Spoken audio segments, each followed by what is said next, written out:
Well, thank you again for being with us today. This is another episode, if you will, of Different Voices, Shared Visions.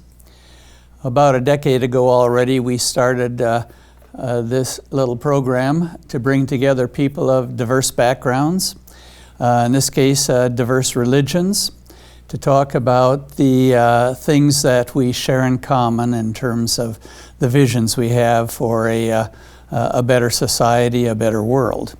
And so we're really happy today to be able to come to your house again. And we're going to talk basically about racism. I'll get into that in just a little bit.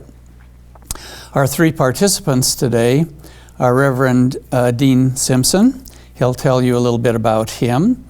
Miss NAAIMA Khan, she'll tell you a bit about her. She's in a celebratory mood today because the Islamic faith has a major holiday going on yesterday, today, and tomorrow, and we're grateful for her to be here, and we'll ask her to share a bit about that in a little bit.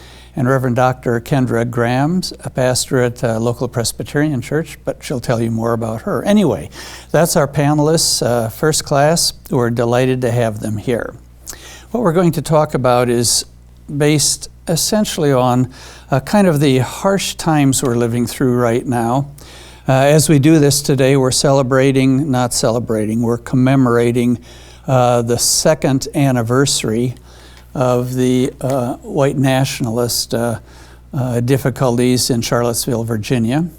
We're exactly a week out from the shootings at the Walmart in El Paso, shortly thereafter Dayton. Before that, another one. I think we've had something like 250 mass shootings in the last 250 some days.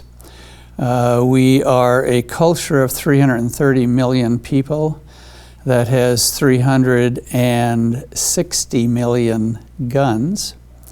As somebody said on TV the other day, if guns would make us safer, we ought to be the safest country on the planet. Of course, we are not. And these shootings have changed in character in some ways so that the primary instigators tend to be motivated by racist attitudes, nationalist attitudes, and directed toward a category of people that they've defined as other. It's a fairly horrible time. And not at all reflective of the history of our country, in one sense. That sense being we have not had the participant of so many people with guns in the past as we have now. I know those of you who have lived a little longer can remember that the NRA was always an organization that was highly esteemed in our country. It started after the Civil War to train people in the proper use of guns, predominantly for the first 100 years or so of their life. That was their only function, to help people learn how to use guns and use them appropriately. About 30 years or so ago, it was taken over by some lobbyists for the gun industry, and it became an arm of the gun industry to promote the use of guns. And then it became a political arm, so that both politics and guns were mixed. For the first 40 years of my teaching, I always taught that the Second Amendment did not give people the individual right to bear arms, because that was the law of the land. Until in the last 10 years, a couple of different people were put on the Supreme Court, and the first time in 2008 in the history of our country, it was held that individuals had the right to own guns and bear arms, even though they said that right is circumscribed by states who can put certain restrictions on it. Nonetheless, we're in a mess. Too many guns, mixed with attitudes of division rather than inclusiveness, which certainly violates what we're all about.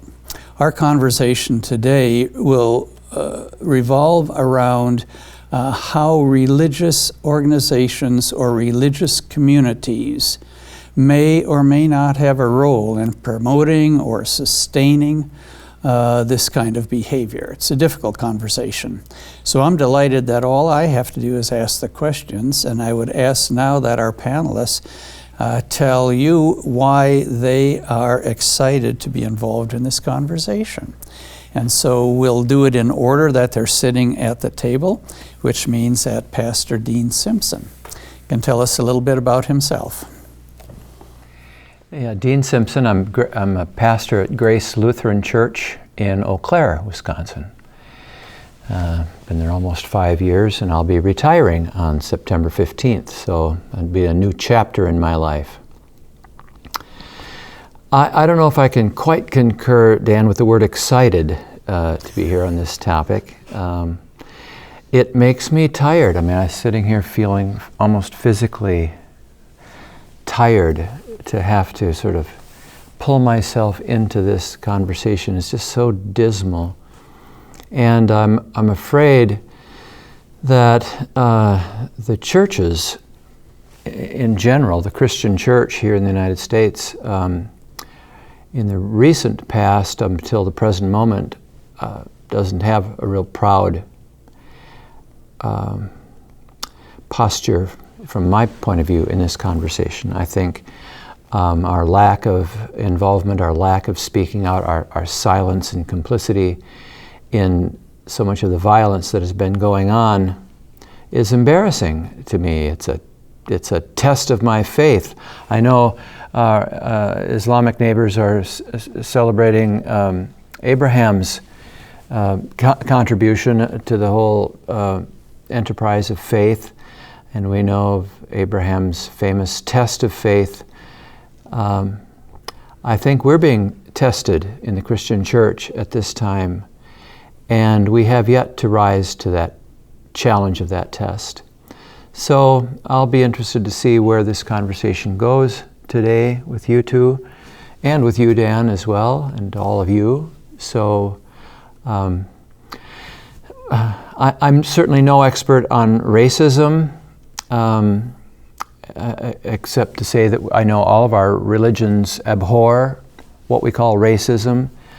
But I'll have some questions about whether or not we recognize our own racism. Very few people in our country will, except for a few neo-Nazis perhaps and white supremacists, would sort of exult in their self-avowed racism. Most of us would say, no, I'm not a racist.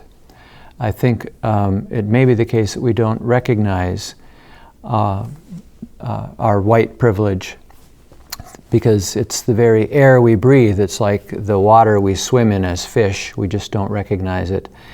And we need to listen to our neighbors to come to recognize it. So I'll leave it at that for the moment. Thank you, Dean. NAAIMA, he alluded to, as I did too, a holiday you're in the midst of. Would you mind telling us a little bit, tell the name of it, the purpose of it, sure, how you celebrate it? We'd be delighted to hear. Yeah, absolutely. So I'm NAAIMA Khan. I'm with the Islamic Resource Group, and I am also a member of the Eastern Twin Cities Islamic Center congregation. And we are in the midst of celebrating a holiday called Eid al-Adha. And it is the second major holiday. So the first Eid, which is kind of a word for festival, loosely translated. The first is after Ramadan ends, and then the second is about 2 months after. And it comes in a time in the Islamic calendar which are recognized as the sacred days. So for the first 10 days of the month of Dhul Hijjah in the Islamic calendar, we observe extra levels of piety, extra levels of trying to do acts of worship and righteousness, just to really kind of help commemorate, as Dean alluded to, you know, the legacy of Abraham. And part of the story of Abraham, as we know, which is similar in the biblical tradition, is the story of the sacrifice and his willingness to sacrifice his only son at the time.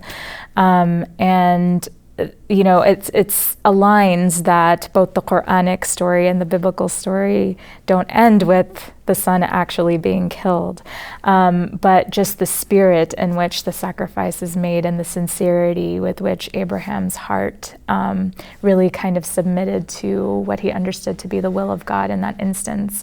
I think that is really what Muslims are trying to emulate in these special days. And so the celebration aspect of it is really marks the end of that 10-day period. And so yesterday, Sunday, is when the actual kind of congregational prayer portion of the celebration happened that people observe, kind of community-wide, and there are different prayers that happen in different locations across the Twin Cities. And now our second day is today, and it will end tomorrow evening. So yeah, it's a little bit about the holiday. Thank you. Do you get off work for these holidays, or do you have to work? You do? Well, so it depends on where you work, of course. And so the main day was Sunday, so we didn't actually need to take off in that sense for the congregational prayers and kind of the main first celebration day.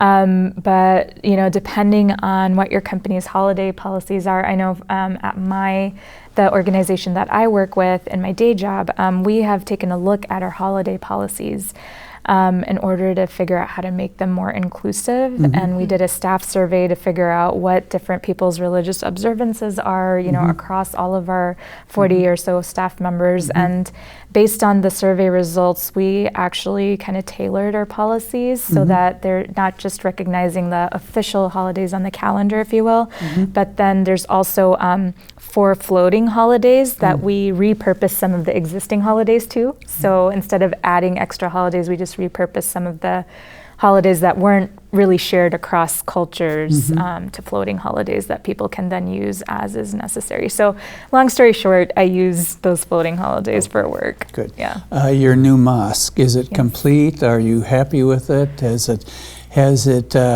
brought in more people from the community? Yes, yes, and yes.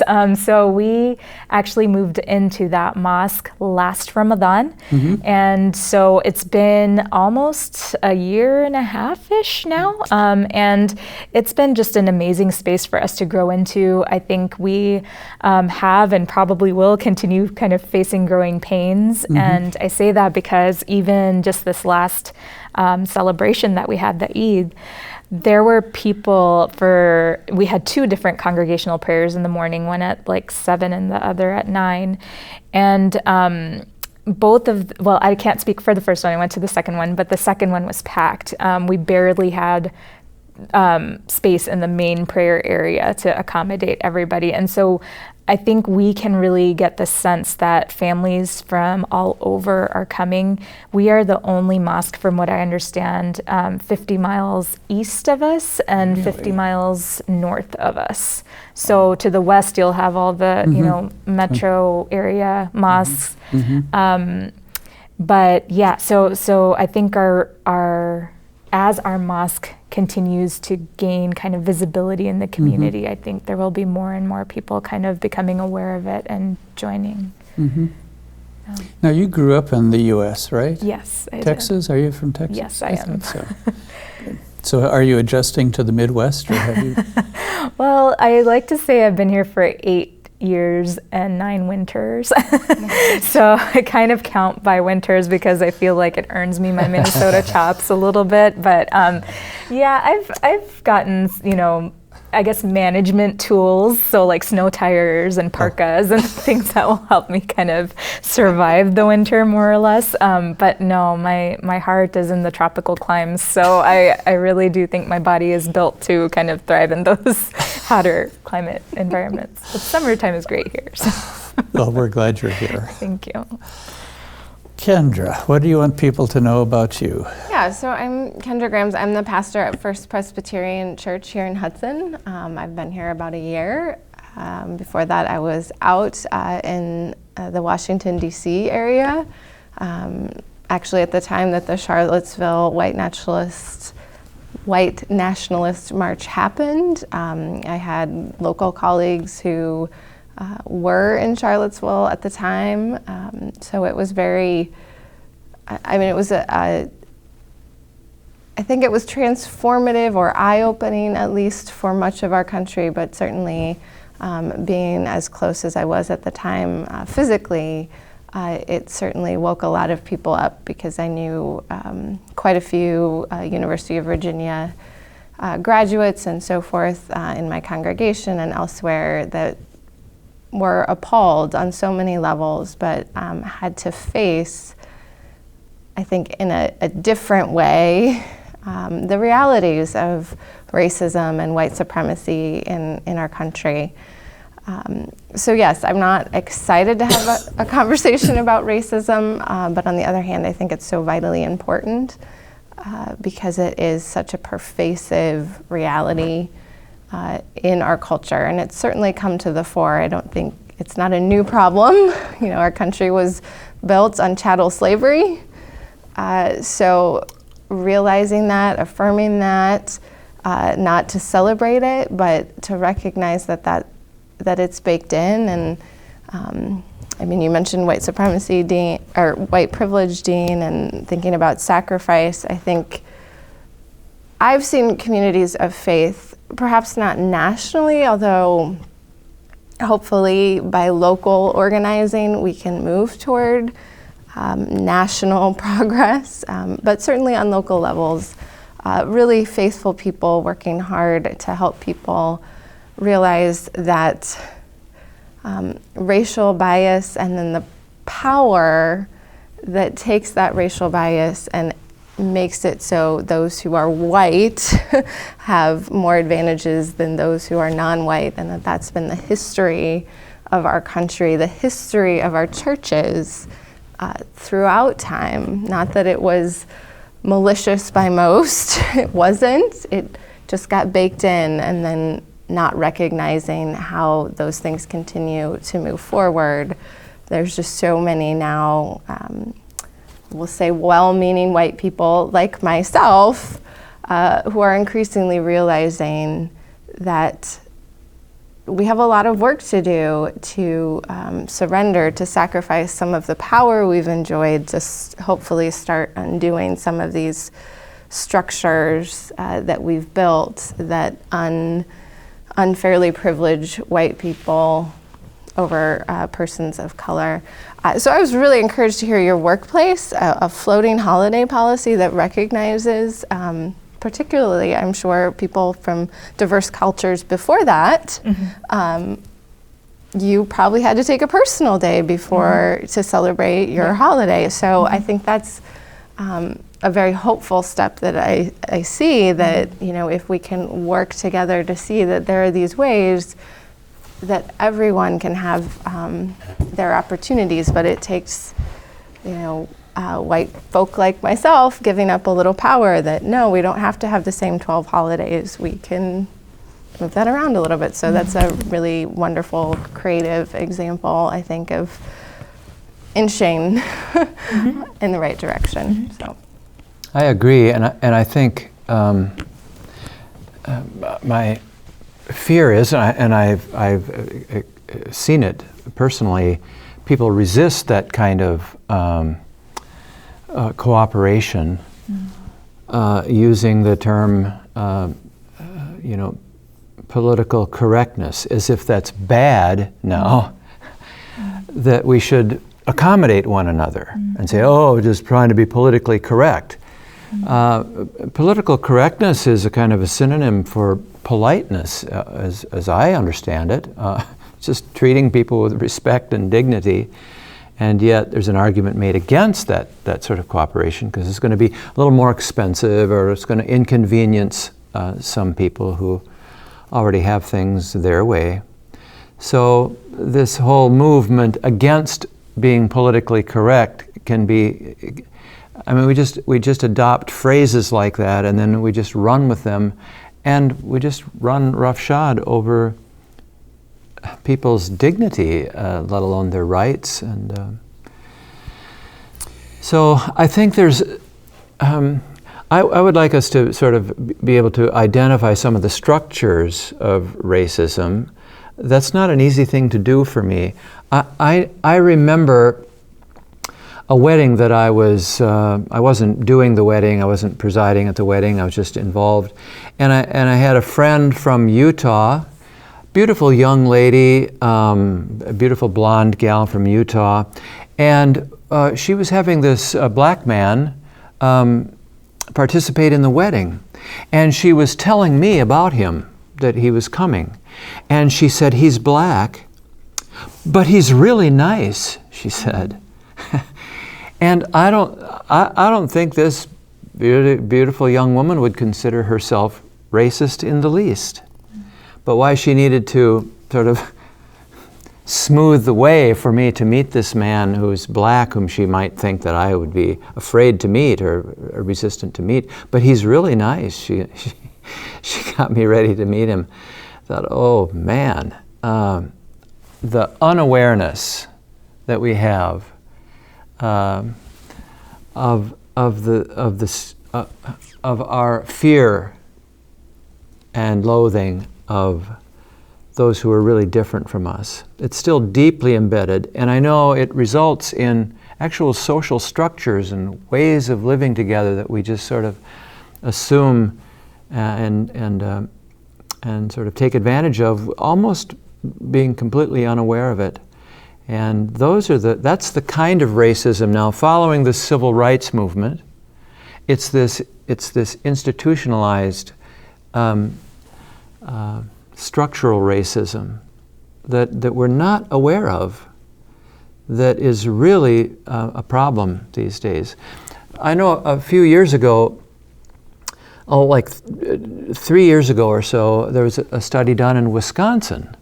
Is the bottom of all 50 states in terms of a pleasant place for young black children to grow up in.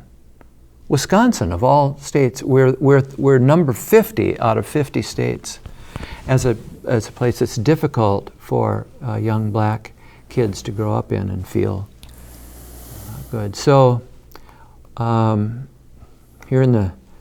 not in the deep south here, we're in the deep north. The winters are gonna Deep winters. Keep on for a while anyway. We've got a lot of work to do. I'm reminded of the fact that we are sort of bantering the word racism around and race fairly easily. Most of the scientific community defines race as a social construct, meaning that on a genetic basis, the difference between the really nice black man in Utah and the blonde, nice white woman is virtually, really insignificant from a biological, genetic point of view. I mean, we're really almost identical. We're only just a couple of steps removed from chimpanzees, after all. So, so how do we define race? We can't really define it genetically or biologically because we're all of the human race. So yeah, and I think I've discovered, working again primarily with well-meaning white people like myself, that's part of the problem. We all come with slightly different social constructs of race. However, we've all been socialized to recognize white people, and who was white has shifted over time too, because it's a social construct, so who fits in there shifts. But whites and then other, and those other categories have also gotten different names, from black to brown, and the list goes on and on and on. Mm-hmm. So we all see race. We might say we don't, but we all see different skin colors, and we can't avoid it. We're socialized to think certain things. That's part of our socialization, just like we're socialized to think certain things about those who are born as boys and those who are born as girls. We do this. It was eye-opening to me the first time someone defined racism for me as not just racial bias, so thinking certain things because someone is white or someone is black, and ascribing certain attributes to that person, but then combining it with racial bias connected to power. So the use of power to unduly advantage or unduly disadvantage certain groups of people that we socially categorize as a certain race. And keeping a definition like that, and people nuance definitions around racism differently, keeping that in mind when we talk about racism, so that it's not, racism isn't just saying, I hate that group of people over there, right? That is strong racial hatred, bigotry. There are lots of words for that. And I think all faith communities widely denounce that, right? That we're all sacred. I mean, from the Christian tradition, that all of humankind was made in the image of the divine, so that there's worth in all. It's shape-shifting, I think, for a lot of people to realize that it's the power. So who's had the power? Who's wielded power to set up these systems? Who's wielding power of words to fuel the systems or fuel hatred along racial lines? Those are all important distinctions that, again, from a church perspective, sometimes the church, particularly local church leaders, have spoken out strongly, other times not.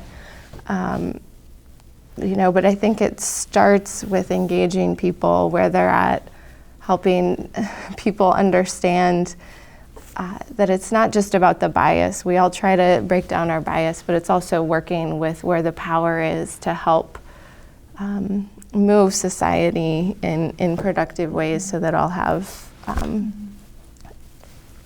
the same opportunities.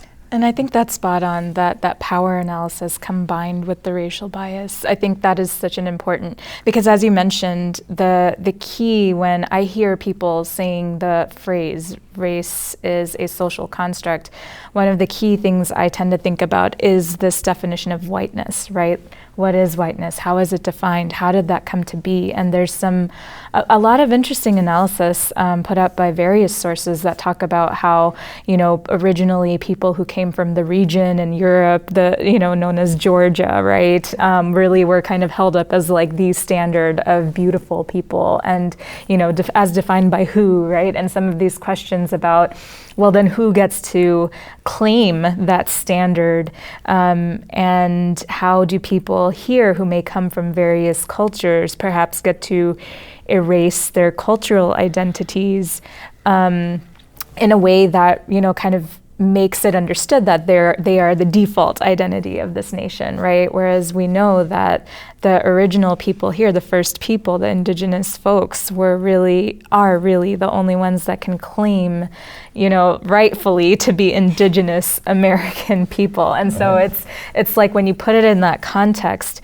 you think about the rest of people coming from a variety of different cultures, and America being just this amalgamation of different ethnicities and races. And I really like the point made earlier about just the difference at the chromosomal level, right? It is like such an insignificant difference.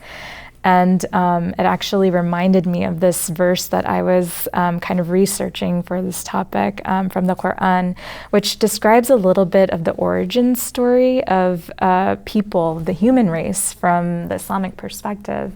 And I'm going to butcher it, so I'm really highly paraphrasing here, but it basically says to the effect that, God created all mankind from dirt. And in order to start that creation, he basically took a handful of dirt from, just from everywhere. And that included, just like we see in mountain tracks, right? There's different colors of dirt that kind of make up the formation of the earth.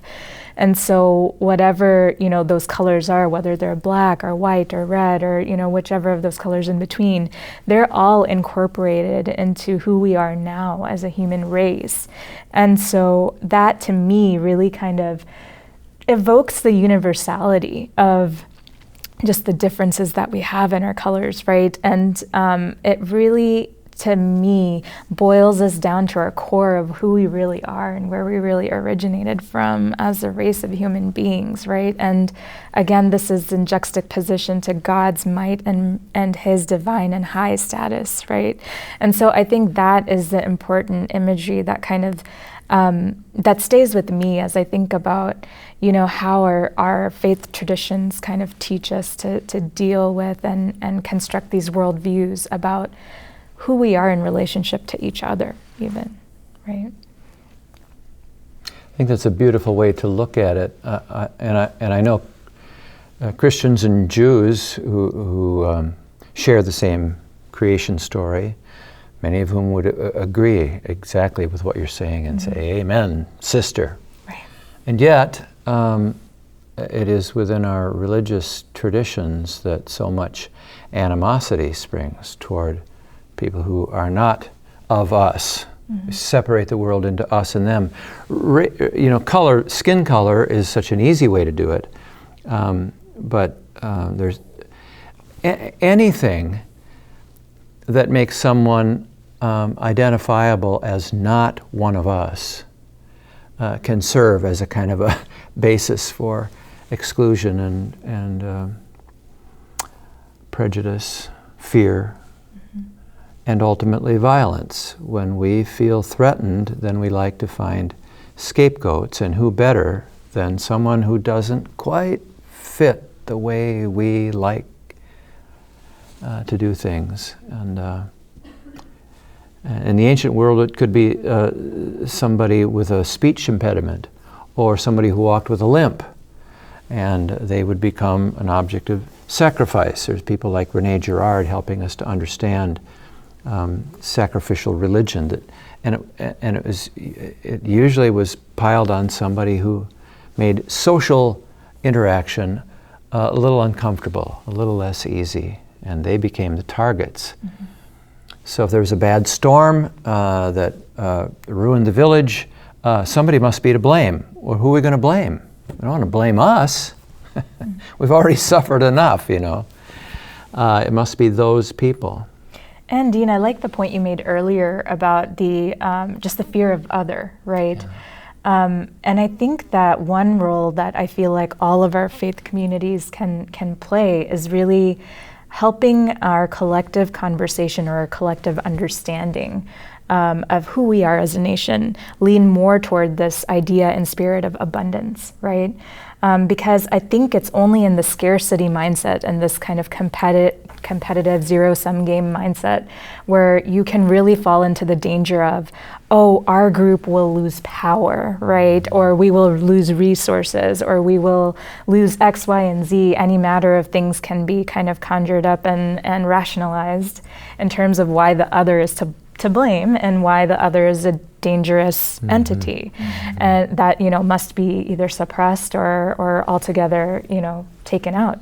And so I think the role that faith communities can increasingly play is to build a broader collective vision that operates from the mindset of abundance, which should be really easy theoretically for us to do, given all of the commonalities that we share about God, you know, envisioning kind of God as this entity of abundance, right, of mercy, of love, and of, you know, compassion. And so, you know, those are all the right elements, right? Those are all the critical elements that would really kind of help us create structures, right? Create policies, start thinking about how to create a vision or goals or mission statements based on really this idea that by increasing, you know, any group of people, no other group of people is necessarily losing out on anything else. I want to take a quick break here. Can you hold your finish your thought first? I can hold it. I'm watching you gesture. You speak like all of my daughters, my wife, and even I from time to time with our hands. Yes. And I'm wondering if the audience is seeing what you have on your hands, Yes. and if you would be willing to tell us a little bit Sure. about it. Sure, absolutely. So yes, I speak a lot with my hands. So this is henna. I got it done at a henna night that was hosted at my mosque a couple of nights ago, and it was in preparation for the Eid holiday that I spoke about earlier. And it's essentially it's kind of like a temporary tattoo, essentially is the easiest way to describe it. It's just like a very surface level marking that kind of happens, comes about on your hand as a result of using a paste to make designs on your hand. So it's a henna leaf is ground into powder and then mixed with water, usually other maybe little things, to create this kind of paste that will make a design, and then once it's on your skin it kind of hardens, and then you kind of rub the hardened henna off and it leaves this like imprint. So who does the design? Yeah, it depends. It can be people who are self-taught. It can be people who do it professionally. It just kind of depends on who is available in your community and who is close by. So they're not religious symbols, or just No, pretty designs? not at all. Yeah, it's purely aesthetic. So it's really about kind of creating that festive, celebratory kind of atmosphere for us. How long did it take to do both hands?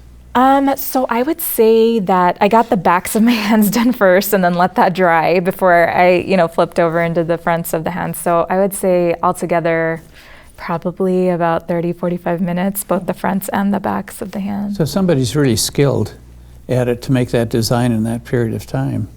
Yeah, and I mean, again, it kind of varies. So I've had henna done in India where there are people who are, they have generations of folks in their families who have really perfected the art of henna, and they can do a hand in like 10 minutes. Really? So it depends on just like the professional or the proficiency rather of the people doing that. How young, is it on females only or males too? Yes, it's mainly exclusively for females within our traditions and our cultural, I guess, traditions more so.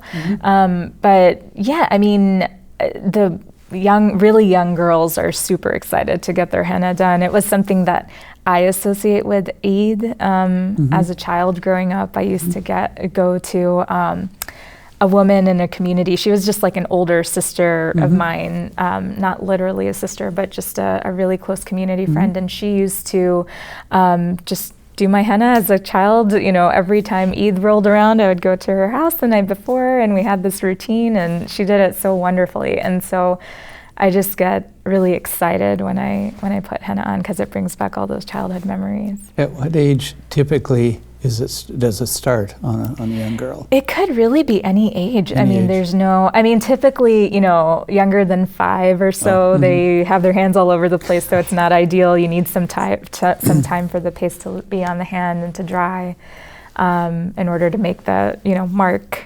And so I guess, as young as they can stay still. Well, great. Thank you for sharing that with us. Yeah, Yeah. you're welcome. And it's actually a good segue into what I was thinking about as you talk about abundance, and another, I think, skill that we as people of faith can enact in trying to dismantle racism is story sharing, both personal story sharing. So, learning directly from other people. How would you describe your holiday and what makes it festive? A great example of a personal story that can help build deeper understanding.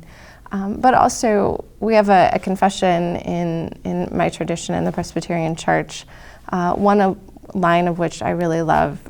It was written in 1991, but the line is that we're committed to listening to the voices long silenced. Right, so listening particularly to stories from populations that have been disadvantaged. I'm thinking, for example, as a relatively new transplant to the area, I recently learned of the story of the 38 Dakota warriors who were hung in Mankato in the midst of the Civil War. I had no idea. I didn't grow up in the area, but still, I had no idea about the largest mass execution in our country. And the whole backstory of that was a story that I haven't heard. And so I asked family that grew up in the area, and a lot of them were like, what?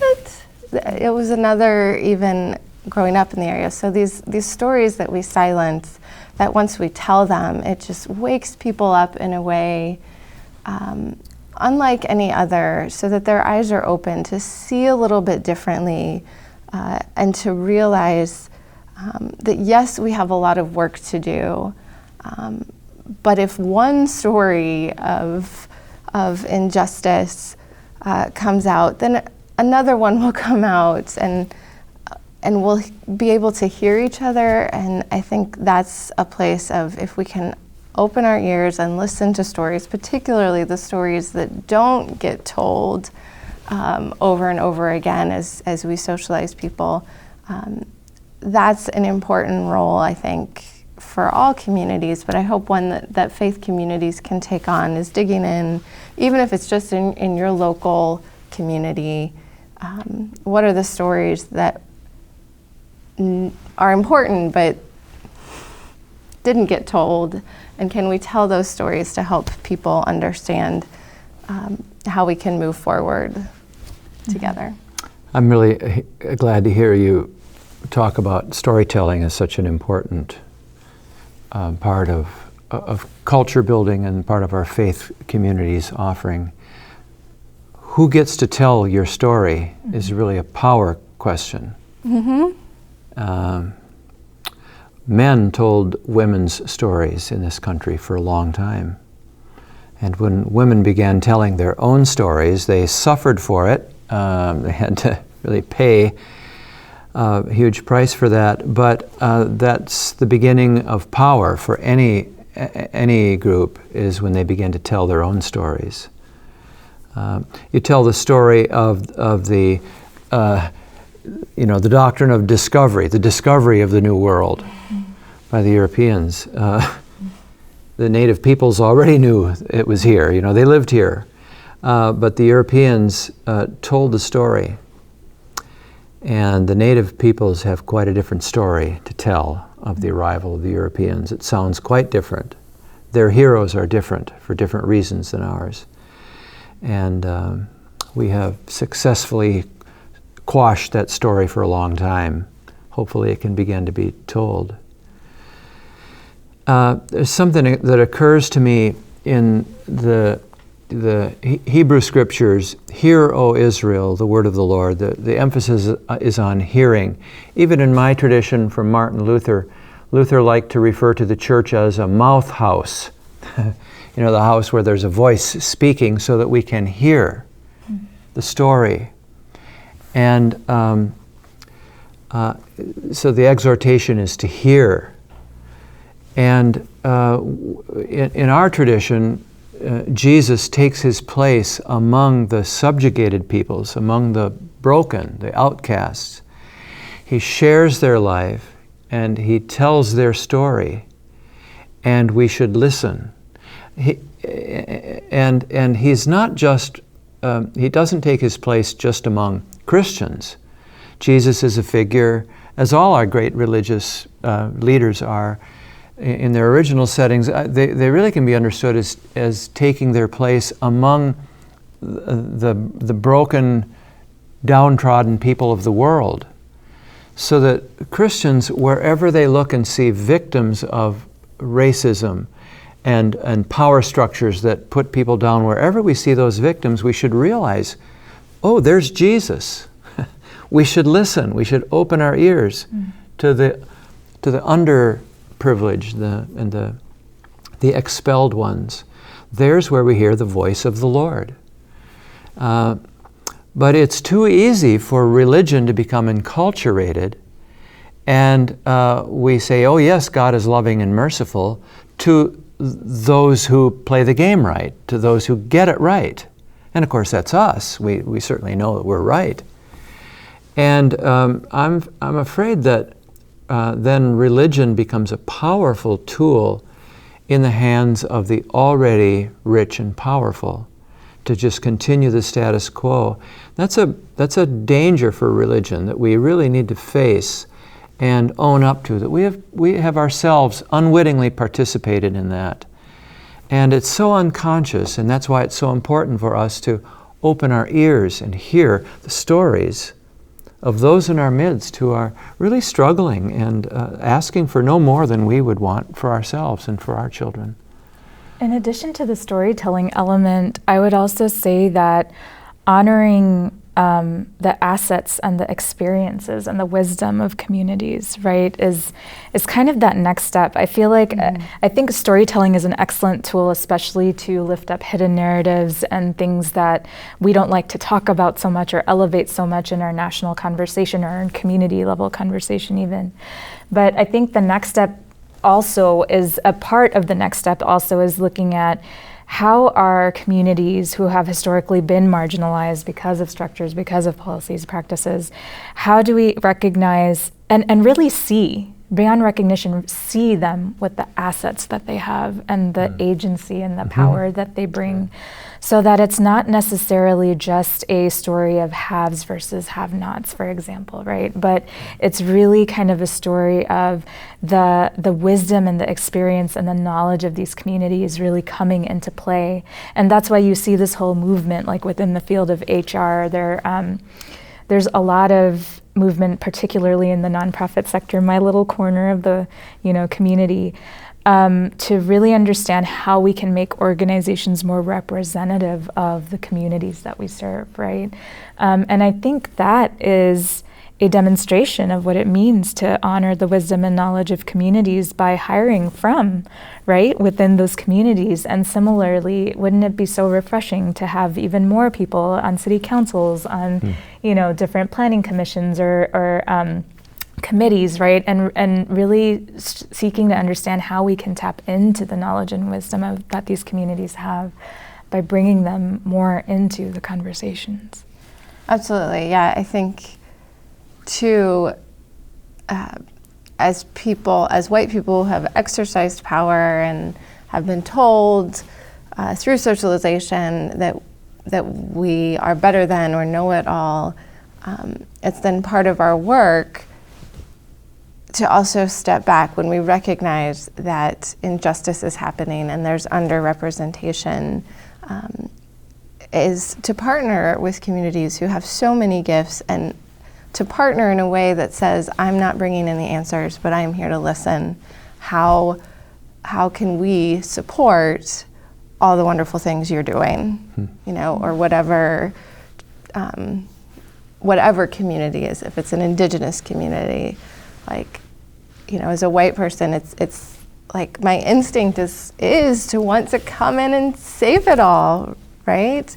And I have to always check that, because that is an arrogance born of my whiteness, that I alone have the answers, right? No, I might have part of an answer, but it's only by truly honoring, to use the language of my faith, the divine and the other, and the gifts that God gave whoever that group is, whoever that person is, and seeking to support that. So it may mean I'm taking a way back seat and just keeping my mouth shut. It may mean I'm talking with other white people. It could mean a million different things, but coming in with the humility to know that it starts with listening of how I can honor assets and gifts. And that Kendra, it may also mean that we as white Christians become enriched by the wisdom and insights of our neighbors. We think of it as, it might mean in one sense taking a back seat. It might in another sense being invited to the banquet, to a great feast. I think there's a problem in our education. We tend to think things are either right or wrong. And if they have wisdom, then that means our wisdom is second rate or even wrong. Not necessarily so. Although maybe in some cases we could stand to relearn some things. But there is a kind of an enrichment going on the table at which we gather gets bigger and bigger with more and more wonderful, beautiful foods and gifts and mysteries for us all to participate in. We in the West, I think, are sort of educated to fear that idea. If it's not our answer, then we must be wrong. We need to rethink that and understand that, especially in regards to the wisdom of the spiritual traditions, there's room at the table for all of us. And how rich and wonderful a table that would be if we weren't so eager to sort of define each other, you know. And recognizing the complexities within our own faith communities, right? None of our faith communities are monolithic. We all have different segments of the faith communities. And so, for example, I'll just speak about my own faith tradition, but the African American community within the Muslim community has historically spoken out so vehemently on these issues, right? And that's because they have the lived experience, they have the knowledge, they have the wisdom. And so for me to come here and say, you know, I don't think the Muslim faith community is doing much overall, you know, it negates all the work that they have been doing for centuries, for decades, right? And really, you know, so lifting up those parts of our faith communities that have been at this work for such a long time, right? And understanding what do they have to offer us by way of insight. I know that there are definitely a lot of elements of my faith community that have a long way to go, a lot of work to do, a lot of progress to make in this regard ourselves. We're definitely not, you know, claiming a pedestal, but I think that it really does take kind of a re-understanding or a reimagining even at our kind of faith community level to understand how do we tap into the insights and the experiences of people who have already been dedicated to this work for so long and really lift them up as the forefront of you know, the changes that need to be created. So our time is going dramatically fast. I have a kind of a final question that lies at the heart of how we can bring about change. In sociology, it's called the homogeneous principle. It has been applied to churches in the past. People's inclination to feel comfortable only with people like themselves. And in fact, some people who try to help Christian congregations grow say, don't worry about it. This is a principle at work. People like to hang around with people like you, so just have your parish concentrate on a certain category of people. You know, don't worry about it. Well, if one were to actually do that, it seems to me it violates at least the principles of the Christian faith, but how can you make a platform, an occasion, a setting in which people who come from diverse backgrounds can actually come together, maybe for a first time, and have a little conversation about things like this? We've been watching on TV the news. It's the Iowa State Fair, because all the political candidates are there. And they'll highlight a person who's lived all his life in Iowa, and the one in the news right now is an older gentleman who admits that he's white, he's old, and therefore everybody thinks he's a racist, because those are sort of the definitions out there now. How do you bring somebody who has never had the opportunity to hang around with people who are different into a new understanding about the pleasures, the benefits, just the grace of growing to know somebody who is different? How do you do it? My instinct says at table, which I think comes from all of our faith traditions probably. You know, we claim the Lord's table, the sacrament of communion, where all are welcome. And that ethic of coming together at table. I mean, there's something about when there's food and we're all hungry, it opens us up to one another in a different way, right? Because it just affirms our common humanity, that we all need food, right? So that's absolutely, I think, a starting place to invite people to share a meal together, because that inevitably will bring stories as well. From my faith tradition, reminding people not only that Jesus set the table at the Lord's table for all people, but that was Jesus' ethic throughout his life, was to sit down at table and eat with people and get to know them. And the story of our faith then is that great things happened, right? People were transformed. People saw in new ways. It spurred action to extend love to others across all sorts of divisions. So I think that's a place that we can start. Absolutely.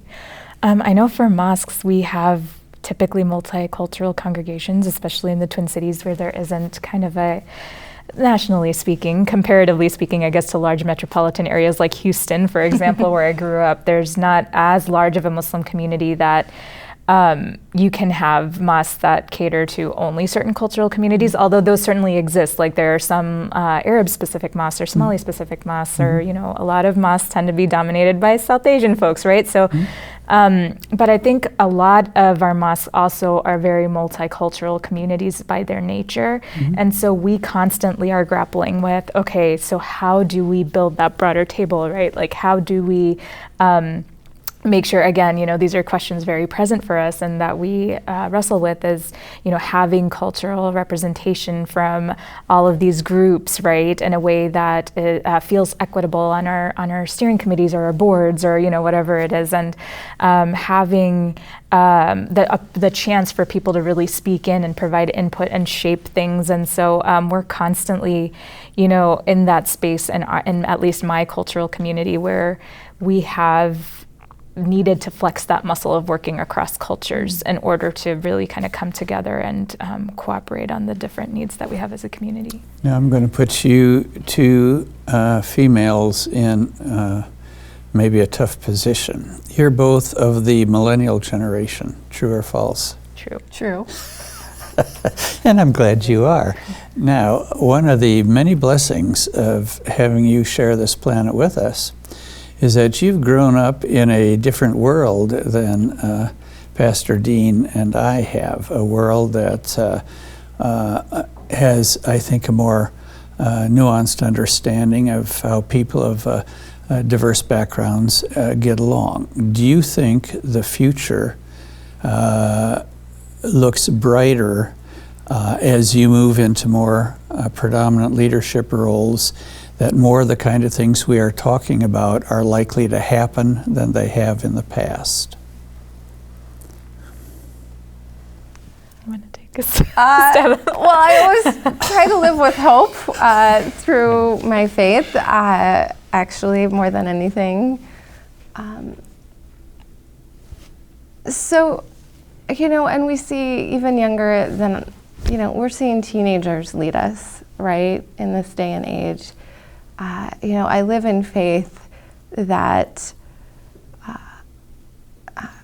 God will empower us all, and it probably won't look like it did a generation ago, right? The world has shifted dramatically in terms of culture, but that does not, my faith gives me hope that change is always possible. I affirm from my tradition that the Spirit is moving, that Christ is alive, right? And working to transform the world. And I see glimpses of that often, and it's not just in my generation.